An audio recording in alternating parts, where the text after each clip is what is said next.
Front of the box, it says Z and Chaos.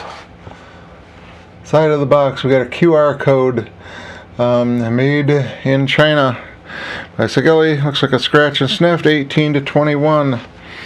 Back of the box, a whole bunch of information, the contents, the specifications, legal disclaimers, warnings. Chaos presents. In other words, it's designed by Chaos and manufactured by Sigelei. On the other side, we got a little code here, manufactured by Sigelei. Okay, slipping it out of its sleeve. Inner box. Not a whole lot going on here.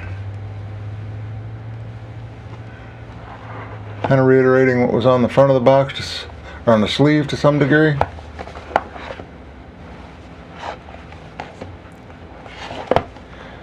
Open this guy up.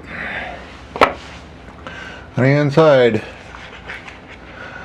our upgrade and charging cable. Mod itself. Some real nice foam. Traveled real nice from China. Quality certificate.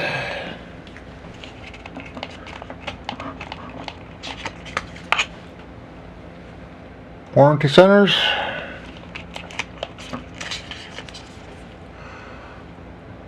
Another card in here. And an instruction manual, which was decent. I figured out how to use it with this manual without too much problem. The unit itself, clear plastic on the outside. Underneath you got a circuit board. I have no idea whether that's the operational circuit board or not, but if it isn't, they did go to quite a bit of trouble to even put on some regulatory stickers on there, so it's very convincing if it's not the real thing. Looking at the front, we got the fire button. Pretty normal stuff. 5 clicks on, 5 clicks off. We got our adjustment buttons, the screen, a port down here for charging and upgrades. On the back, clear plastic showing the batteries. On this side, a plastic piece with some venting and gives a little bit of grip. On the bottom, just a place to put your fingernail to take off the battery cover. On the top, a 510 connection. That 510 connection is spring loaded. It's also covered with either copper, brass, or gold for better connection. It's raised just a tad above the level of the mod itself. Kind of nice. You put an addy on here.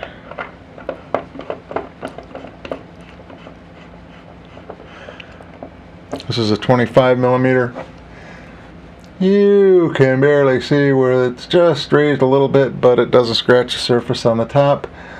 You can also see where there's a little bit of gap on the sides and the front because of chamfering on the sides, the curvature of the unit itself, but not bad looking. Not bad looking at all, at least in my humble opinion. So we'll pull the top of this guy off here. Get the addy off. There's a window right in here, and no seeing it on a video camera for sure, but I took a flashlight, shined it in there. This 510 connector is bolted into place. It's not just a press fit, so that's a nice 510 connector. The frame itself is real nice. It's a real sturdy frame, magnesium. It's made of an alloy. It's got a little bit of weight to it. Open up the battery cover. It's held on by 2 magnets. Pretty nice. Not too hard to get off, yet it stays in place real nice. A tiny little bit of movement up and down. Very, very slight. Got a ribbon in here to help you take out your batteries. And if you can see that, the battery tray is actually marked with polarity as well. Pop the battery back in here. Flip this over so it'll make it a little easier to get them out.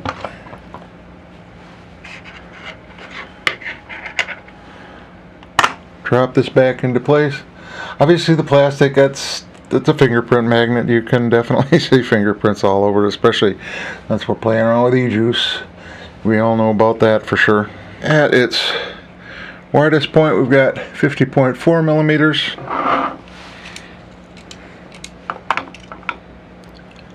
It's 87 millimeters high.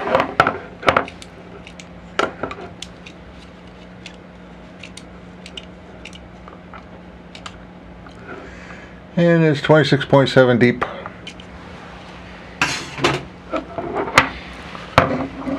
Looking at it next to something like the Aspire Speeder, you can see it is really, really close in size. Well, it's about a normally sized, I'd say on the small side, 2 battery mod. Weight of the device is 240.3 grams with 2 batteries in it. Navigating the device. It's in wattage mode right now. You can see the wattage. It says that it's in wattage mode. It has both batteries here. That's the actual voltage of the batteries. You have a battery bar and a percentage showing how much battery you have left. You have calculated amperage. You have voltage and resistance if you have an addy on there, and those are real time. To get into the menu system, 3 clicks and you have power and TC. Here we have the power, stainless steel, titanium, nickel, and then you can go into TCR where you have 5 memory modes.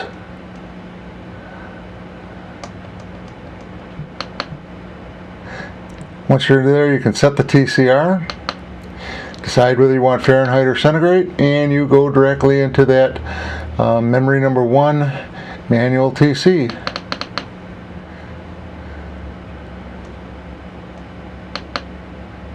To go into a preset temperature control, it asks you what kind, for stainless, it asks you what kind of stainless you want. And you say 316, Fahrenheit or centigrade, and we're into temperature control for stainless. 3 clicks again, power or TCR, go into power mode, and it drops you directly back into power mode. The other thing that this has on it is our color mode. In there you can pick the color of the LEDs that you want. I think blue is pretty good. You can have it either off, which I do at the moment just to show you the screen here, or always on and when using. I'm going to go up to when using, pop that on, and you have normal, and the lights will just light up. You have loop, and they'll go through all the different colors. And you'll have breathing, where they kind of fade in and out and go through a couple different colors. So we'll put it on breathing, just to have something on there. Okay, so then brightness, 1, 2, or 3. I'll leave it in the middle on brightness number 2. And you can see that we have, turn it this way, 6 LEDs in the shape of a Z that are busy breathing. Okay, so there's our LEDs. The other thing that this will do, hold down the minus button and the power button at the same time, and it locks. So it's not going to fire, it's not going to do much of, no, excuse me, it will fire, but it will not allow you to adjust. So press those 2 again, and it unlocks, and now we can adjust. Now we're going to press up and this one at the same time, and we can adjust the preheat. Now that you gotta hold it for a while. And it says 3 seconds, but I think it's a little longer than that. Okay, here we go. Now you can adjust the wattage that you want for the preheat. Then the time period you want for the preheat. And this is kind of nice, you can just turn it on or off right there, so you don't have to set the time to 0 to have no preheat. You can just turn it right off. Not a problem. The other thing that this has, the other menu item, go in here, power TC, pick 316 Fahrenheit. We're into, okay, now I'm going to hold plus and minus together after I've got it into temperature control.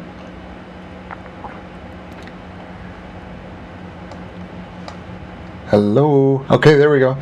And we have resistance. Now we can go over here. If I had an addy on there, I could press the power button and read it, and it would get the correct resistance.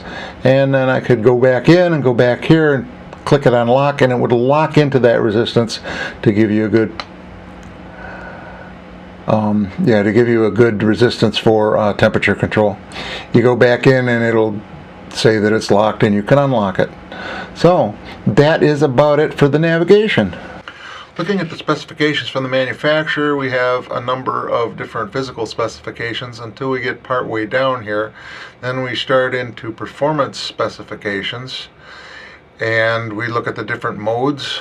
From there, the power range 10 to 200 watts, resistance range, temperature, Fahrenheit is what I'm interested in, 200 to 570 degrees Fahrenheit, input voltage 6.4 to 8.4 volts, and output voltage 10 volts to 7.5 volts, maximum current of 38 amps. Now, let's start looking at how it tested.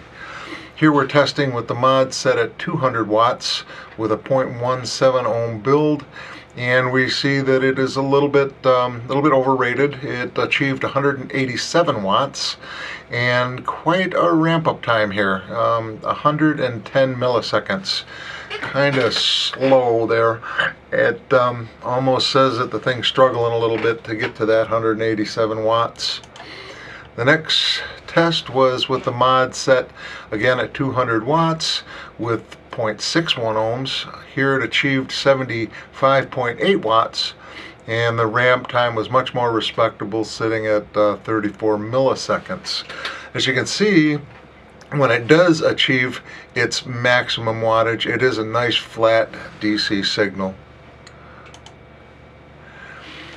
Next test, mod set to 200 watts at a 0.91 ohm build. It achieved 58.3 watts with a rise time of 14 milliseconds. Again, a quicker rise time. So obviously the less the wattage that it is actually achieving, the quicker that it gets there to that wattage. Looking at what I would call more of a reasonable setting, in other words, not setting the mod to maximum wattage, I set the mod to 25 watts, and again used that 0.91 ohm build, and it was a little bit produced a little bit over in this particular case. It produced 26.3 watts, and the ramp time was about 28 milliseconds this time around, with a little less applied. Looking at the temperature control, okay, we have a pretty serious ramp up time of 500 milliseconds. You can see up in the right hand corner there. The mod went all the way up to 76 watts at its peak and then started coming down. It did provide a rather smooth transition as it's working through the liquid, and ended up at a low point of about 28 watts. Now this is with the cotton very, very well saturated with liquid. As far as the actual temperature, had the mod set for 470 degrees Fahrenheit, it was only able to achieve 330 degrees Fahrenheit. So obviously it is definitely under temperature in temperature control mode. Looking at a quick chart here, all the different tests that I did in regard to performance with the mod set at 200 watts, you can see a pretty natural step down. We started around 187 watts there at the 0.17 ohm build, where it was able to, where it actually put out 5.8 volts. I come down to a 0.35 build that put out a little bit larger of a voltage, 6.64 volts, and it achieved 125, 126. Coming down to the 0.61 ohm build, the mod achieved 6.8 volts, and 75.8 watts. And then of course down at the very last test at 0.91 ohms, the mod put out the most voltage it did at any point in time, which was 7 volts. Still not up to the 7.5 that it claims, but it made it up to 7 volts, producing 53.85 watts. Okay, and for our last test for this video, we have the preheat. See how that works. Set the thing for 40 watts for a half a second, and then the mod was set at 25 watts. And what I saw was that it did preheat for a half a second. It wasn't the most accurate. The preheat was at 45 watts instead of 40 watts. And then it dropped down to 27 instead of 25, just the way we saw the test prior to this. Alright, so we're down to the talk about it. The Kaos Sigelei Z. Interesting design, no doubt. I've seen a few others kind of like this, where the internals of the device is actually the aesthetic that they're going for, but I think this one is fairly unique. Just taking a quick review. The resistance accuracy, 3 to 4%. Not bad.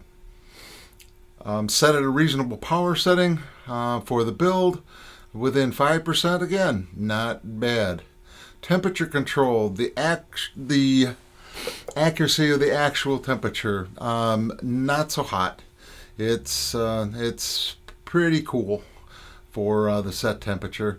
The temperature control itself is smooth. It does protect the wicks.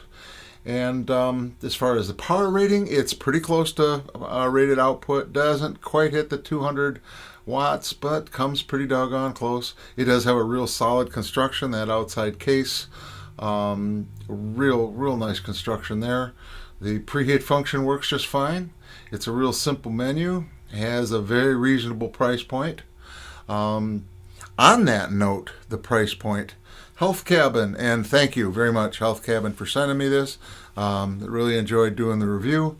They have a coupon code for this, KAOSZ25. Again, KAOSZ25. I'll put it in the description. Gets you 25% off on this unit from HealthCabin. So, with that, I think you've got everything you need to make a reasonable decision. Vape long and be healthy.